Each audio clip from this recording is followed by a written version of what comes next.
Hey there. Welcome to the SideQuest, your weekly journey into the wonderful world of video games. I'm one of your hosts, Dolly Domofsky. Um, Joining me is, well, nobody. It's late. It's 11:24 in the Eastern Standard Time, and it's the day before everybody flies out to PAX East. So I'm in the middle of packing. Didn't get a chance to do a podcast earlier this week with the rest of the crew because we're all busy packing and kind of getting everything ready. Um, and that's it. I figured let me knock a couple stories out while we have the chance. I think it could be a lot of fun. Anywho, hope you're all having a good time. Hope your week is going okay. And for those of you who are going to be joining us at PAX East, look forward to seeing it. Definitely, before we do anything, make sure you guys follow us at SideQuesting TV on YouTube and Twitch, at SideQuesting on Blue Sky, and go to sidequesting.com. And the Discord, the button is right there. Boop. That's where you're going to find us. We're going to find the whole crew, all of our fun friends, because that's where we like to hang. We have a lot of good stories, a lot of good content in there, a lot of good chats, and a lot of fun things that we like to do. Definitely want to thank the wonderful folks who are helping our Patreon, helping the site continue to function. The executive, Punkdefied, you can find them at PUNKDEFIED, Punkdefied, very cool person. Definitely hang out with them, or at least say hello. And then the producers, Stefan Swanlin, Zero the Prototype, Exagenous, and Jeff Grubb, and myself. Thank you to, and there's obviously lots of other folks too. Like there's friends of the show, there's people that just want to say thanks. So thank you to everybody. Really appreciate the anything you can do. Again, even if it's just watching us, even if it's just thinking, oh yeah, there was a podcast at one time, that is plenty. So we look forward to serving you and having a conversation. It's a good fun time. As I said, I'm alone today. Let me adjust this so you guys don't see the weird lighting. There we go. Nope, I screwed it up even more. There we go.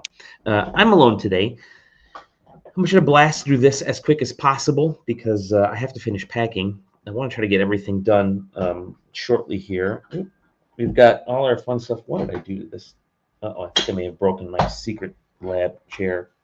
Oh, no, I didn't. I just hit the button wrong. Anywho, we've got awards that we've created for PAX East. It's going to be a lot of fun. We have the awesome panel, which you can come find us and hang out with us. Here, let me show you the panel. I'm going to share the screen here. The panel takes place on Thursday, the Furious 7 out of 10 at 3:30 p.m. over in the Bumblebee Theater. Furious 7 out of 10. Best games don't have to be AAA. Awesome squad there. Look at the panelists. You got Taylor, Sarah, Sam, Virender, JJ, Tom. It's going to be a good crew. I want to talk about games that are rated 7s that we definitely love, but they're not like top tier stuff. To us, they are, though. It'll be a lot of fun. It'll be a great conversation. We have some surprises. We have some prizes, and we have some good stuff going on there. And then as well, you can hang out with us at all these events. Go to you can see there, the SideQuesting page. We have our ginormous party list, which that's kind of sustaining the website these days. We get a bajillion visits to the site around this time of year. People looking for information on all the events and stuff.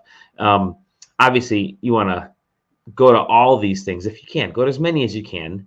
Save tickets. Let other people have the ticket for the things you won't go to. But I did end up managing. I mean, there's a lot of events happening. There was stuff that was announced yesterday that I had to post. So there's plenty of events. Our event, there it is right there. The SideQuest, a post-PAX party, takes place on Thursday as well, soon after our panel. Our panel is 3:30 to 4:30, and you can find us 6 o'clock over at Howl at the Moon for our annual party. We're going to have great music there, awesome drink specials, but free food, right? There's the appetizer buffet that is just phenomenal. For those people that have gone last year, it's awesome. And best of all, free entry. if you mention the side quest. That is your, or side questing or PAX. Mention one of those, and you get in for free. Otherwise, you got to pay, put some money in there. Yeah, get in for free. Just giving you guys a heads up. Registrations, the number of people who registered, you don't have to register. Just have to mention the side quest and get to the door, is much more than we've had ever in the past. So we have kind of blew our minds a little bit as to how many people had registered for our party, but that's okay. We're expecting to be a lot of fun. We have the Cookie Brigade. Cookie Brigade is going to be there with some awesome news and some surprises on their end. We have some prizes and stuff we're going to be doing there to giveaways. So, and of course, awesome music, awesome vibes, good people, good night. Yeah, anyways, check out all the events happening. There's lots of stuff. There's happy hours, there's, showcases, there's indie stuff, there's Poke Crawl, there's the concerts, all kinds of things.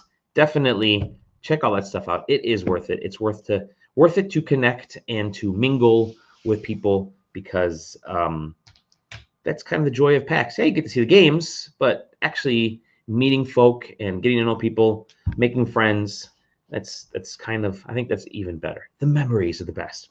Anywho, let's get into some of the news. Like I said, I'm going to blitz through some of this stuff. The big news, there's been a bunch of big news this week, obviously, is that Grand Theft Auto 6 was announced as a delay. Wait a minute, what? I think since like last December or so, they've been saying 2025 for Grand Theft Auto 6. So people have been expecting it. They've been excited for it. We're thinking, most people were thinking like October. Obviously, when Borderlands 4 kind of moved some of their timing around, they said they were going to be September. Then they moved to earlier September. We figured maybe it's to get out of the way for GTA 6. Nay. GTA 6 Rockstar is pushing the release of the game back into May of 2026. May 26, 2026. So 5/26/26. That's over a year from now when you think about it. Today it's a year and 20 days from now. Why are they doing that? Well, polish, right? They mentioned polish. They want to get things up and running and make sure it's good. GTA is undoubtedly, it can set its own schedule. Like Rockstar can do whatever they please with Grand Theft Auto. They can delay it till whenever. It's gonna drop, $1 billion+ in its opening, in its like first week of sale, first day maybe, and it's the biggest entertainment property when it comes to pure sales of all time.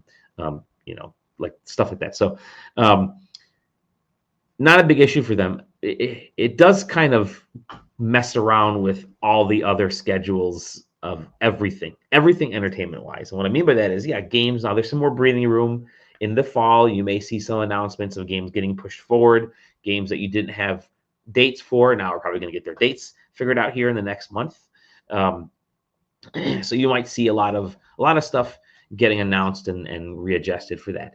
However, the stuff that's in next year already is probably going to have to move out of May. And gaming wise, there's not a lot that's been announced for like late next year, for that time frame next year. But there are movies, right? There's like a whole slate of movies that are happening in April, May, and June. And Grand Theft Auto 6 is going to suck up so much time that I think I forget what was out on May 22nd. There's something coming out. Oh, there was a Star Wars movie, like The Mandalorian and Grogu is out May 22nd, I think, or 29th. I don't know what it is, one of those two. And there's a DC Universe movie coming out then. There's like Toy Story 5 is like a couple weeks after this. So all that's going to get disrupted. And I wouldn't be surprised if a date, some of those dates start to move around to make space for GTA, because you'd think movies are different than games, but if people are playing GTA nonstop like they typically do, that's going to affect the time that people have and the money everywhere else. And in this case, especially, we don't know what GTA is going to cost. You're seeing $80 games. We'll get into that in a second. The rumor or the general consensus is that GTA 6 could launch $90 to $100. I was even hearing today people would not be surprised if it drops in at 120. I think that's too high. I'm still guessing like, $90 is probably where it's going to land. They're not going to hit the 3 digits. Excuse me. They're not going to hit triple digits, so it won't be like 109 or 110, I don't think. And 99.99 is maybe the top end, but that would mean that it's launching, that every launch of GTA 6 is a special edition, right? So it's the most expensive game ever made, from what we hear, and probably employing a large amount of people ever to create, and that's it. Yeah, so GTA 6 delayed. I mentioned the monetary stuff mostly because, hey, Xbox, Xbox has decided to raise prices, and they've raised prices across the board. What we mean by that is it's not just like Sony did it just in other parts of the world with the PlayStation, but they left the US the same. So they jacked up the prices everywhere else to try to keep the US pricing of the PlayStation a little bit, the current prices. Hopefully that will help offset the tariffs and things like that. Xbox can't afford to do that right now because they aren't selling very many consoles, even though they outsold the Switch the last quarter. That's a low bar, mostly, or the last month. It's a low bar because everybody's been waiting for the Switch 2. So it is not doing well from a hardware standpoint. So Xbox can't really jack up prices everywhere else because if no one's buying them in Europe and in Japan and anywhere else in Asia and South America, they have to go across the board with their prices. So they did, but they didn't. They raised them $100. So the current $499 Xbox Series X is now $599. The all digital version goes from $450 to $550. The Series S bumped up $80 for both of its 512 and 1 terabit versions. So yeah, it's quite a big bump. They've also this is the fun one. The 2 terabyte version of the all digital Series X is jumping up $130 from $600 to $729. $730. And that's because they figure anyone who's going to be going for that is looking for the premium experience for that 2 terabyte. Buying memory cards for the Xbox, these memory cards, is really expensive. Even the cheap stuff is not that affordable in most cases. Like they sell those extra cards you can plug into the back. So going a 2 terabyte is a lot of money, and they figure, listen, this is just for the premium people, and maybe this is the GTA 6 and the Call of Duty machine. So that's the amount of space you need for those. But yeah, it's just a nutso amount of money to be raising it, but they kind of have to. But it also kind of feels like, hey, we're sort of giving up a little bit on the just hardware in general. Xbox is, again, they've fallen so far behind. They're really pushing this is an Xbox, anything is an Xbox marketing plan, which we've been kind of seeing for the last several months. Your fridge is an Xbox. Wouldn't be surprised like if the Switch 2 is an Xbox at some point. And we'll get into more details here because everything is becoming an Xbox, except for Xbox.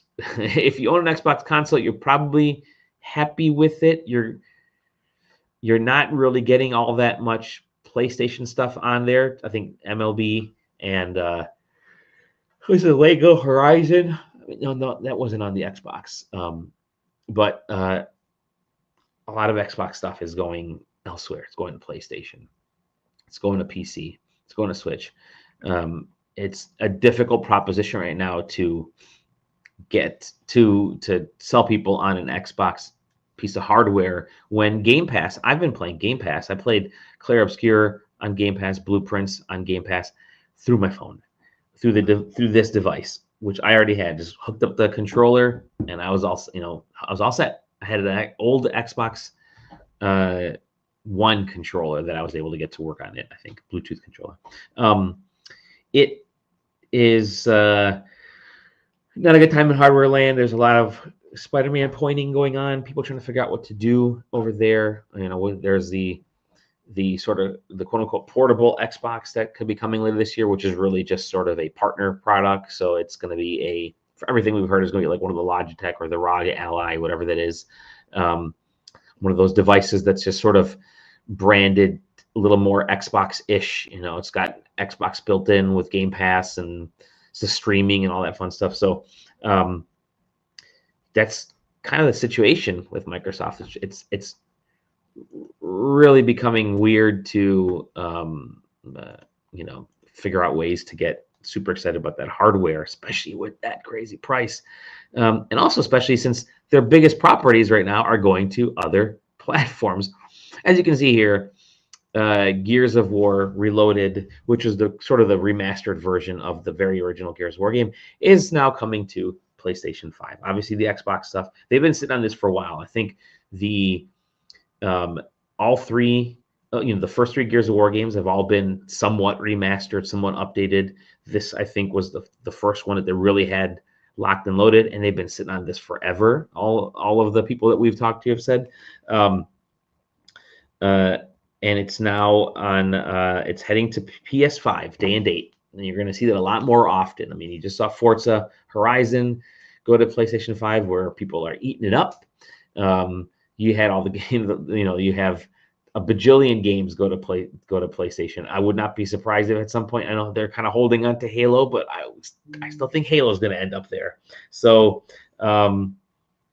it is just a wild time. You can get your stuff onto everything if you're Xbox, and definitely PlayStation. And that's people gonna be playing it. I'm interested to play Gears of War on PlayStation, mostly because like I think there was a version of Gears of War 3 that is going to be that was on PlayStation 3 so long ago. They actually had it working. I think it leaked back in 2020. Steven Totillo posted about it.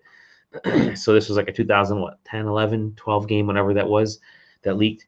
And I don't know why no one knows why they built it, but it was there. So this isn't the first time, and it was Epic was going to publish it, I guess. But yeah, this is the day and date launch of this stuff is really interesting. And I think there is no longer a line. Like, they've crossed it. Like, you're going to start seeing the Xbox stuff show up on all the different platforms, and especially on PlayStation 5. And I think you're going to start seeing day and date for some of these other remasters. They just did Oblivion. They have this. You know, if there's a Halo remaster, it's going to be on both. You know, there's good chances that you've kind of seen the end of Xbox exclusivity for too long of a time. It's a weird time. And last little bit of news that I did want to cover. I didn't play the Grand Theft Auto trailer. I was going to play the Grand Theft Auto trailer. It looks really good. Just hop on the site. I'll have the video up here tonight or tomorrow morning. I'm sure you probably already seen the video. Remember when Genki revealed the Switch 2 way back in January? Well, Nintendo did when Genki said we're going to show it at CES, and Nintendo's lawyers were geared up, ready to go, because Genki did do it. They showed what they said was like a 3D print based on stuff we've seen on the internet that was not just extremely accurate, it was the device. So Nintendo's lawyers made them take it down, and now Nintendo is suing them for trademark violation, false advertising, unfair competition, Genki's in a rut right now because they probably had some type of deal with Nintendo in some respect. I'm assuming, or there was some type of contract written. Maybe it was in the past. I'm not sure. But either way, it was they essentially created the Switch 2 and sold accessories for it. They're what they interpreted it as, supposedly. But Nintendo is all on it to the point where this is but GamesIndustry.biz right now, by the way. Thanks to them. Yeah, Nintendo's going full throttle. They're looking for monetary damages. Obviously, they're looking for all kinds of damages to come from this, to the point where Genki could really be in kind of a major hole. it is. We knew it was going to happen. I think we all kind of knew, because you don't brazenly go out and just start showing the 3D models for the Switch. They had that video. They had like the fancy video with the colors and everything was down perfect. So they must have seen something, and they kind of went on. I think it was their CEO or somebody was like taking pictures of them standing by Nintendo's headquarters, some crazy stuff like that. And yeah, it wasn't a good look, and they kind of leaned into it. And since then, Nintendo has taken out they've unleashed the lawyers. It's not going to be a fun time over at Genki. I can tell you that much. But I just find that funny. It's just a really interesting story about it, because we all kind of knew it was going to happen. But yeah, rest in peace, Genki. Probably. We'll see what happens to you. And that may be it. I think that's all I'll cover for today. I've been playing gaming wise. I've been playing. I mentioned it, Clair Obscure, Blueprints, some little RPGs here and there. I was going to open these One Piece cards. I have this card pack. I may wait until we're back from PAX. I want Zach in on the podcast. I don't know anything about these One Piece card packs, but maybe I got it for like $4 or $5. I don't know what it was. It was at a local, one of the local colleges university had a video game and anime con. Oh, Veer Ender says, open it with me in person, potentially. But then, knowing me, I would get like a really highly rated card and then bend it on my way back to home. I'd probably just throw it in my backpack. But yeah, I went to a local con here. I love supporting the schools. Yeah, $10 packs. Oh, nice. I think it was like $6. Either way, it was a great price. I love to support the schools. I'll support, and that's one of the things I love about PAX and going to PAX is just seeing all the different schools there and talking to the educators, the students. Those folk all end up. They go from like this little school booths to like the small indie PAX Rising stuff to like bigger separate like indie mega booth type things to having their own floor space. Like I've seen that happen with several companies, several students over the since like 2020, 2021. I've seen that happen with students, right? So when PAX, I think 2022 was when it came back. We saw it in 2022 with some, it just kept growing after that. Very cool to see. So yeah, I went to the local, one of the universities here where I taught a couple semesters of design there, which everybody should teach. Just teach something somewhere, even if it's online. Lay all your cards on the table. Don't hide your skill set. Let everybody learn from you. It's like the best thing you can do for yourself is to say, here's all my knowledge. I want you to have it. Rising tide, all ships, blah, blah, blah. But anyways, went to the school, Lawrence Tech, very cool school. And they had their game, kind of gaming expo, which is sort of like a end of the year student expo to show off their projects. And they had anime, they had cosplay, they had an artist alley. It was really cool, just awesome, just all across their campus, like several rooms there, in the atrium, a lot of fun stuff. And that's where I bought this card pack. So, by the way, very cool games there. I took some photographs. I might do some quick little write-ups on some of these things I did when I get the time to do it. And that's cool. So yeah, played a lot of cool stuff there. Interesting indies, whooped some butt in Smash Bros, and then got my butt whooped by their esports team. Not even like 2 seconds in, I think I was already out. I was playing as Fox, and I just could not do it. But yeah, PAX. I fly out tomorrow, like around mid-afternoon. JJ's got a late night tonight. I think he's flying out in like 2 hours. And he got that long ass red eye to Baston. So JJ, see you there, bud. Get some rest, and we'll see everybody else there. Again, if you see us, I may or may not have a hat on. I just got my hair cut, so I'll be nice and clean. Come say hi. I mean, say hi to anybody here from Team SideQuesting. We love to chat with people. We love to, get to know folks. That's how we keep it on in this industry, is by just constantly networking. In fact, it was so cool. We got a press release sent to us. Hey, come check out our game at PAX East. We won a Team Choice Award from SideQuesting at PAX West.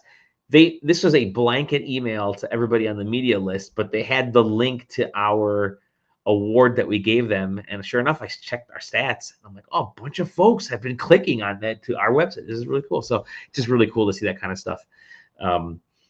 But I highly recommend, if you are a outlet, whether you're a blog or a YouTube page or a streamer or whatever, do some type of recognition, whether it's an award, whether it's a best of, whatever, a write up, whatever. Like, give people recognition about the work that they've done. If it's something that you really enjoy, that's why we do the awards. We choose our 8 favorite at each of the expos we go to, and we give them the awards there. We kind of chat them up a little bit. It's got to be a game that we've played, obviously, but and then we like to follow the progress of these games. So many of these games have released to critical acclaim later on. Like, I think Anton Blast won an award from us, and that game was fantastic. Yeah, so it's cool. It's good stuff. Yeah, that's it. I'm gonna stop rambling. I've got 10 minutes to midnight. I'm gonna go pack. Make sure all my cords are ready. Make sure I got enough hats packed. Make sure my game consoles are charged. And because I'm leaving at 2 tomorrow, I think I'm leaving the house at like whatever, 11 or so. It'll be a good. I'll actually be able to get some sleep. Hey, Zero, how's it going, bud? Can't wait to hang out with Zero. By the way, Zero is awesome. He's going to be at PAX as well. It's their first time at PAX. It'll be kind of cool. Awesome musician and artist. They post stuff in Discord, which is fantastic. Check it out. He's always got these really cool, like, little sets that he does. It's like he's always like showing, hey, I picked up this new tool. I'm trying it. It's really inspirational. That's why I love Discord way more than like Twitter and Instagram, where it's all really one-sided. That's it. I'm gonna stop rambling. I'm tired. My voice is cracking. I went for a jog. Even more tired now. That's it. We love you. Can't wait to see y'all at PAX. And if not, we'll see you in the next episode of SideQuest. Until then, peace, love, recycle. Bye, everybody.